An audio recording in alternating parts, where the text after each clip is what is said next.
मैं 16 मार्च से 19 मार्च तक अपने चर्च में 3 डेज का कंप्लीट ड्राई फास्टिंग ले रहा था। उसी दौरान जब मैं खिड़की के पास में लेटा हुआ था तो मुझे नज़र आता है खिड़की के बाहर में ये पेड़। जब इस पेड़ को देखता हूँ और चारों ओर देखता हूँ तो मेरे मन में एक स्ट्रॉन्ग क्लियर मैसेज परमेश्वर मुझे देता है, जो मुझे पूरा विश्वास है आपके लिए भी होगा। ये पेड़ को आप देख सकते हैं, ये कंप्लीट ड्राई जैसा दिख रहा है, लेकिन ये जिंदा तो है। इसका जड़ जमीन से पानी सींच रहा है, लेकिन ऊपर जब आप देखते हैं इसके सारे पत्ते झड़ चुके हैं। अब ये ऐसा स्थिति में है जिसको हम कहते हैं ड्राइनेस। उसी प्रकार से आप और मेरे जीवन में भी स्पिरिचुअल ड्राइनेस आता है। स्पिरिचुअल ड्राइनेस का मतलब होता है को प्रार्थना में मन नहीं है, वचन सुनने का भी मन नहीं है, मतलब आप कंप्लीटली ईश्वर से काइंड ऑफ डिस्कनेक्ट हो रहे हैं। आपका विश्वास जो है आपको वो एनर्जी नहीं दे रहा है, वो वाइब्रेंसी नहीं हो रहा है, तो इसको कहते हैं स्पिरिचुअल ड्राइनेस। ये स्पिरिचुअल ड्राइनेस एक नॉर्मल पार्ट एंड पार्सल है क्रिश्चियन लाइफ का, लेकिन स्पिरिचुअल ड्राइनेस से नीचे चला जाना या उससे उभर के बाहर आना, उसमें डिसाइड किया जाता है कि कौन विक्ट्री से कौन एक लूजर क्रिश्चियन है। देखिए, ड्राइड होने का पीछे बहुत सारा कारण हो सकता है। पहला कारण तो पाप होता है, अनकन्फेस सीन होता है, जिससे हमारे प्रभु के साथ हमारा रिश्ता में वो अफेक्ट करता है सिन।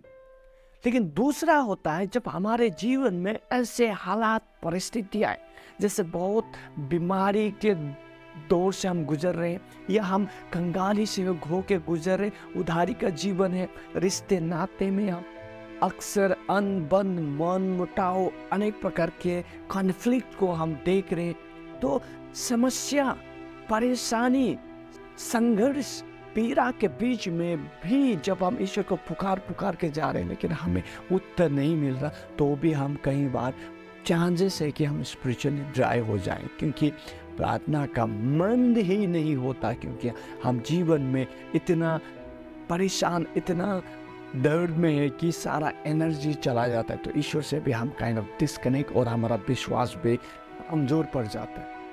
तो स्पिरिचुअल ड्राइनेस से हम कैसे बाहर निकले? तो सबसे पहला प्रिंसिपल्स आता है, यदि सिन तो हमें कन्फेस करना है।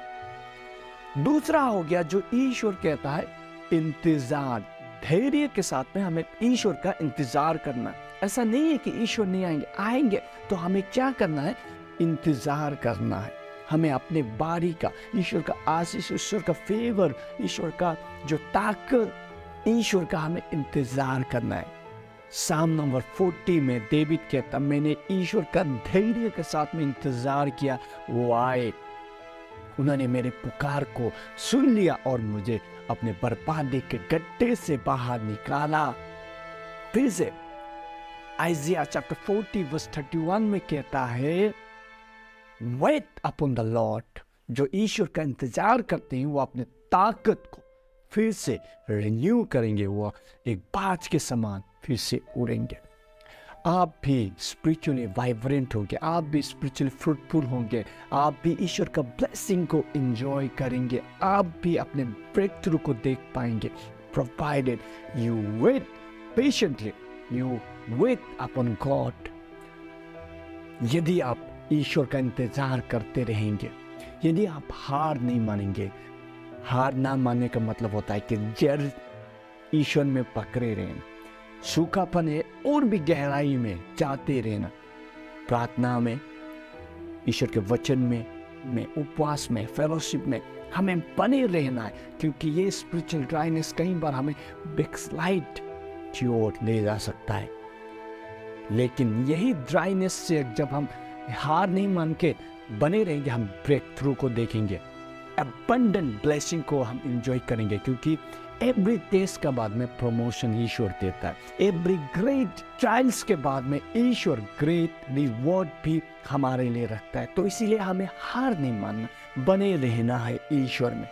और वचन फिर से कहता है, he makes everything beautiful in his own time. आपका ब्रेक थ्रू, मेरा ब्रेक थ्रू ईश्वर में आएगा, लेकिन उसके लिए हमें इंतज़ार करना है, हार नहीं मानना। Thank you so much for watching this video. God bless you.